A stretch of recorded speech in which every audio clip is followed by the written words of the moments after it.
Drop the point. Drop the point. Drop the point.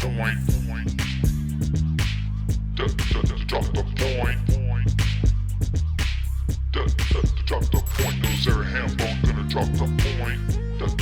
Drop the point. No zero Hambone. What is the point? Drop the point. Welcome back to Drop the Point, Episode 2, Part 2. We went a little long in our first one, so we had to split this into two pieces. But without further ado, let's get right into it. When we left off, we were talking about headphones, and now let's talk controllers. So those are the headphones, and next we have our controllers. Everybody knows you get one controller when you buy your Xbox or your PS4, and it's a good controller. And then there's aftermarket controllers, different color schemes, but they're still the same in as far as the integrity of the controller. And then you have something like a Scuf and Kontrol Freeks, which is like a cheaper alternative than a Scuf. So of all of the options out there, what is it that you would say you would recommend? Just playing stock off the controller that you get with the system?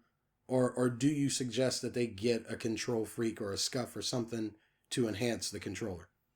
You know, I was a big proponent. Like, I was in Kontrol Freeks' back pocket when it came to the last generation. I was so firmly set, yeah, these are amazing, I need them. And then at some point I lost them or something, got the new console, and yeah, I haven't put them on, and I don't feel that I need them on either the Xbox or the PlayStation. So I like Kontrol Freeks. I think if there's a reason that you legitimately feel like this is a good investment for you, they're pretty cheap, so it's not a big deal. Regardless, right? They're $10. Right, it's $10. But as far as Scuf, you know what's talked me out of a Scuf controller? What's that? Me. Every single time I go to look at and buy one, once I get to the checkout thing and I think about what I'm actually getting, I'm like, right, is it worth it? To me, it's just not. And, I might buy the Xbox one when it comes out. It looks really good. And I don't like the Xbox controller, like the Xbox One controller stock right now. Yeah. So I'm really hoping that when the new Elite one comes out that they're bringing out, I hope that one feels a lot better and that I like that one.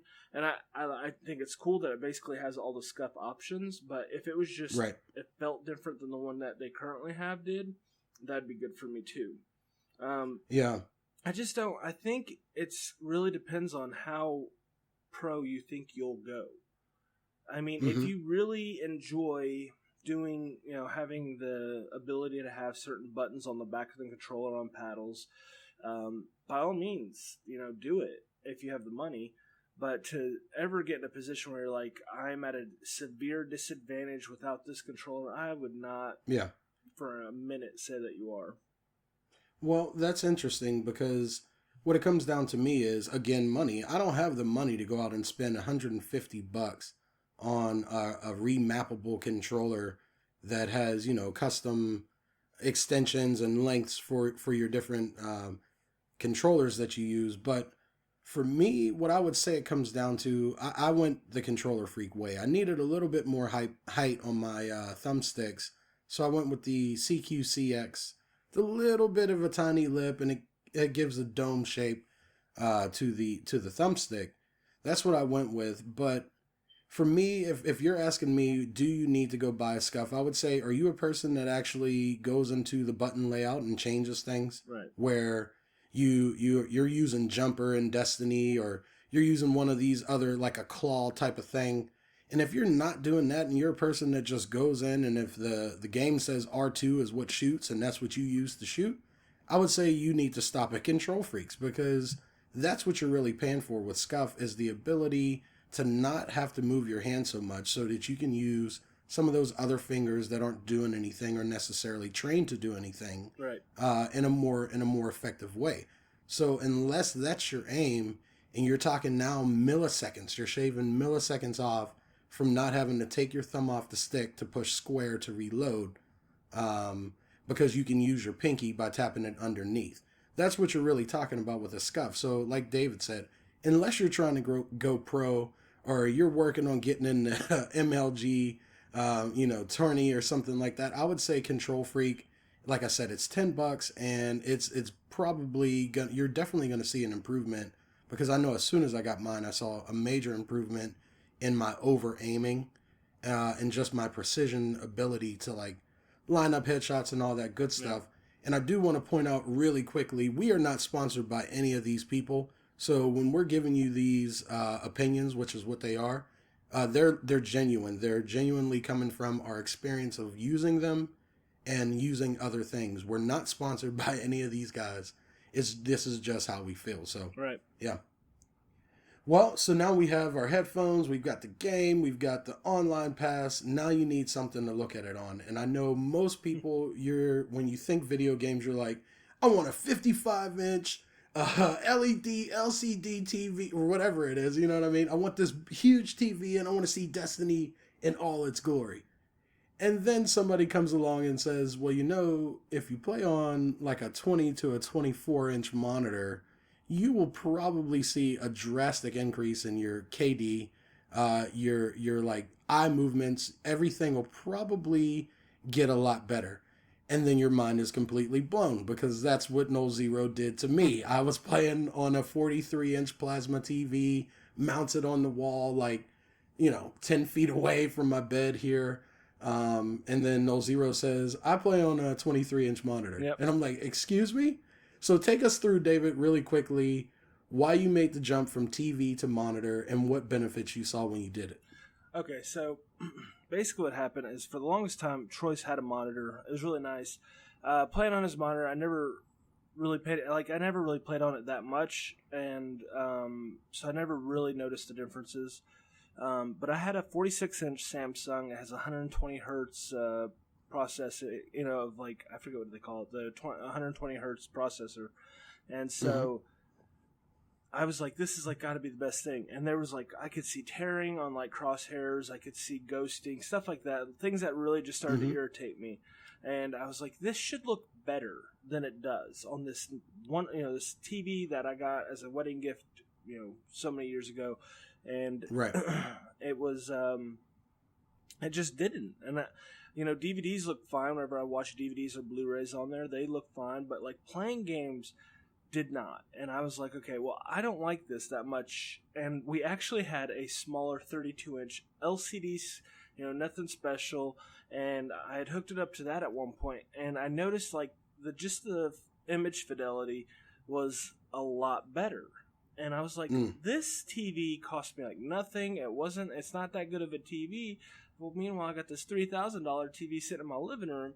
How is it, better? And then, obviously I'm a tech savvy guy. I knew certain things to look for. And then, basically what it came down for me was refresh rates and stuff like that, that you'll find on monitors that are just built to have, a faster refresh rate. They're meant to deal with this kind of load as opposed to watching TV, which is what your TV is meant for. Right. So whenever you get on the monitor, you'll just notice cleaner corners. You'll notice, just really fluid motions. And I would always look for the lowest, refresh rate you can get while getting something in the 22 to 23, 24, inch range. I wouldn't go smaller than 20, I don't think. Yeah. But I wouldn't even just recommend this for somebody that's wanting to improve their KD or anything like that. I would just say, just for your experience, to me, the monitor is way better than any TV I've ever played on. It's just a clean, crisp image. And the TVs that you need to get that kind of image cost a lot of money, because they're not built to process the game data that's coming through them. They're built to watch TV, movies, and all that. Yeah, I mean, you can't even compare.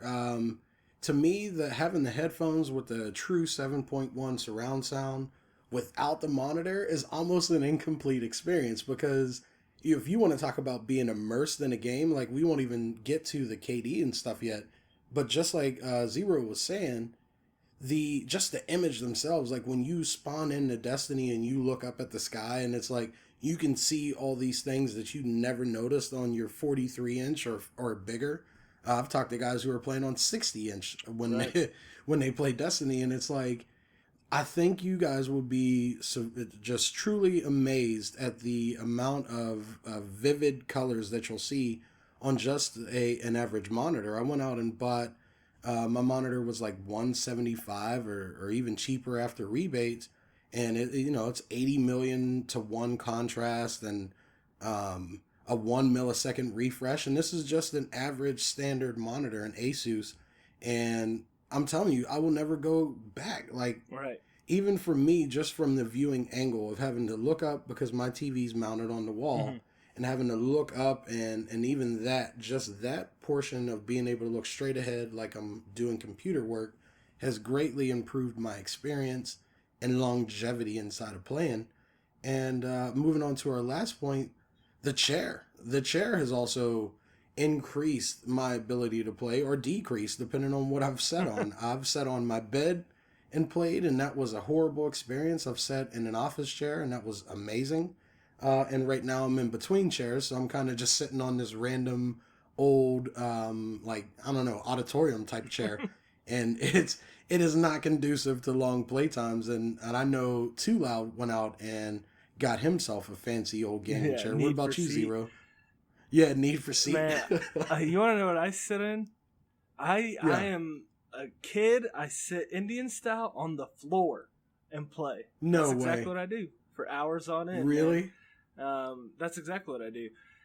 I don't know. I've had chairs in the past.